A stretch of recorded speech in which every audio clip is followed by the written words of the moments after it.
आप सभी का हमारे चैनल में बहुत बहुत स्वागत है फ्रेंड्स। और आज का जो हमारा टॉपिक है वो है जनसंचार के माध्यम।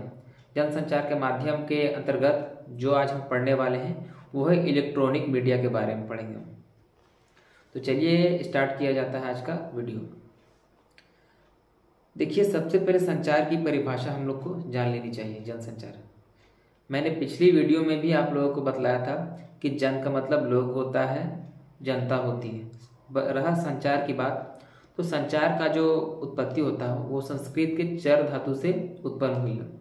जिसका शाब्दिक अर्थ बताया जाए तो उसका शाब्दिक अर्थ होता है साथ साथ चलना, अर्थात एक स्थान से दूसरे स्थान तक जो भी न्यूज़ या फिर रिपोर्ट को पहुंचाया जाए उसे संचार की संज्ञा दी जा सकती है।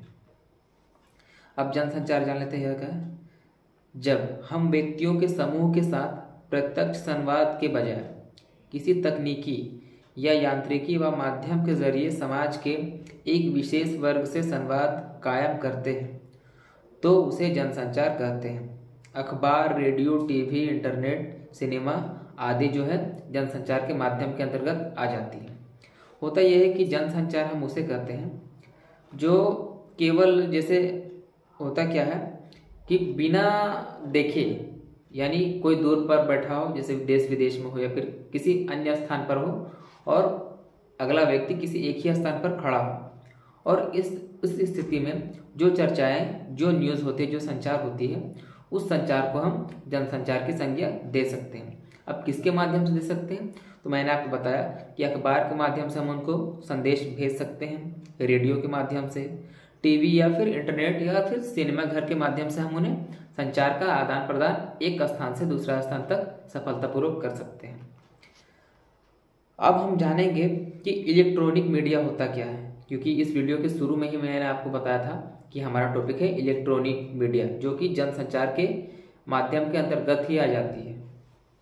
इलेक्ट्रॉनिक मीडिया के बारे में आज हम जानेंगे। रेडियो श्रव्य या ध्वनि माध्यम के अंतर्गत आता है। जो रेडियो है उससे हम केवल सुन सकते हैं, और ध्वनि यानी ध्वनि उत्पन्न होती है, आवाज़ उस पर निकल सकती है, जो कि एक इसी प्रकार का यंत्र है। रेडियो व टीवी मूलतः एक रेखीय लीनियर माध्यम है। एक रेखीय लीनियर का मतलब मैं आप लोगों को बतलाना चाहता हूँ कि जो रेडियो होता है और टीवी होती है, ऐसा होता है कि इसे एक लयता पूर्वक ही हम देख सकते हैं। यदि एग्जाम्पल के तौर पर, यदि टीवी में कोई लाइव शो चल रहा हो, जैसे मान लीजिए कि मैच ही चल रहा हो, उसे एक बॉल चल रही है और जैसे वो एक बॉल खत्म हो जाती है, क्या हम उसे पीछे से देख सकते हैं कि रिटर्न में, कि फिर पिछला बॉल हम फिर से देखें? ऐसा नहीं हो सकता। इसी को एक रेखीय कहते हैं और लेयरिंग कहते हैं।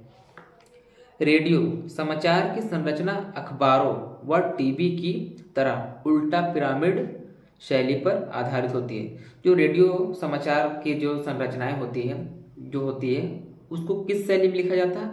एग्जाम में 1 नंबर का क्वेश्चन में आपसे ये पूछ सकता है कि रेडियो जो होता है और जो समाचार पत्रों में जिस शैली का उपयोग किया जाता है उस शैली का नाम क्या है? तो उस शैली का नाम क्या है? उल्टा पिरामिड।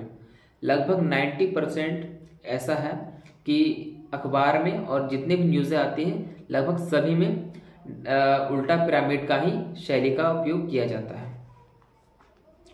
रेडियो का आविष्कार 1895 ईस्वी में हुआ था। अब हम जब रेडियो के बारे में जान ही रहे हैं तो उसके बारे में ये भी हमें जानना चाहिए कि उसका आविष्कार कब हुआ था। तो उसका आविष्कार 1895 ईस्वी में हुआ था, जो कि जी मार्कोनी ने किया था। किसने किया था? जी मार्कोनी ने। 1 नंबर का सवाल में आपको ये भी पूछा जा सकता है कि रेडियो का आविष्कार किसने किया था? तो 1895 ईस्वी में जी मार्कोनी ने इसका आविष्कार किया था। अब अगला, भारत में रेडियो सेवा का प्रारंभ 1923 बॉम्बे में हुआ था। पहले मुंबई को बॉम्बे कहा जाता था। इसका जो प्रारंभ होता है, सबसे पहला जो रेडियो का प्रारंभ होता है 1923 ईस्वी में हुआ था बॉम्बे में। भारत का पहला रेडियो स्टेशन 23 जुलाई 1927 ईस्वी में बॉम्बे रेडियो स्टेशन में हुआ था। कब हुआ था रेडियो का सबसे पहला प्रारंभ? स्टेशन का, तो 23 जुलाई 1927 ईस्वी में बॉम्बे रेडियो स्टेशन में हुआ था। अब अगला पॉइंट देख लेते हैं कि 1930 में रेडियो स्टेशन का राष्ट्रीयकरण व इसका नाम भारतीय प्रसारण सेवा रखा गया। मतलब पहले होता यह था कि रेडियो स्टेशन के नाम से ही ये ज़्यादा लोकप्रिय थे, लेकिन इसका नाम सुधारकर 1930 ईस्वी में इसका नाम सुधारकर राष्ट्रीयकरण से अब क्या कर दिया था, भारतीय प्रसारण सेवा कर दिया गया था, संशोधन करके।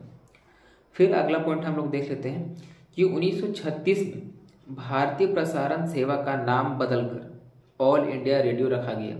अब 1930 में तो ये बातें हो गई थी कि संशोधन हुआ था ना कि राष्ट्रीयकरण से भारतीय प्रसारण सेवा रखा जाता है, लेकिन 1936 की जो बात की जाए तो 1936 में भारतीय प्रसारण सेवा का नाम बदलकर ऑल इंडिया रेडियो रखा गया।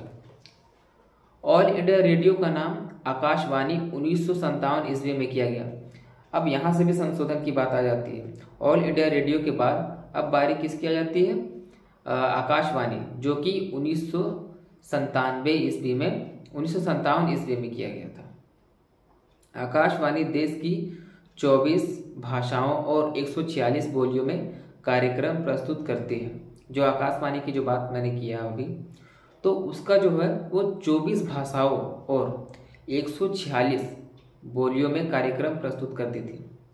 इसे मतलब किसी भी भाषा में हम लोग सुन सकते थे उस टाइम की बात। कब की बात हो रही है, 1957 ईस्वी में। अब आखिरी पॉइंट, 1993 में FM की शुरुआत हुई। कई बार आपको FM का फुल फॉर्म भी एग्जाम में पूछा जा सकता है। आप याद रखिएगा, फ्रीक्वेंसी मॉड्यूलेशन जो होता है वो FM का फुल फॉर्म होता है। तो मेरे द्वारा ये जनसंचार के माध्यम आपको कैसा लगा, ये प्लीज़ मुझे कमेंट बॉक्स पर ज़रूर बताएं। वीडियो को पूरा देखने के लिए आपका बहुत बहुत धन्यवाद।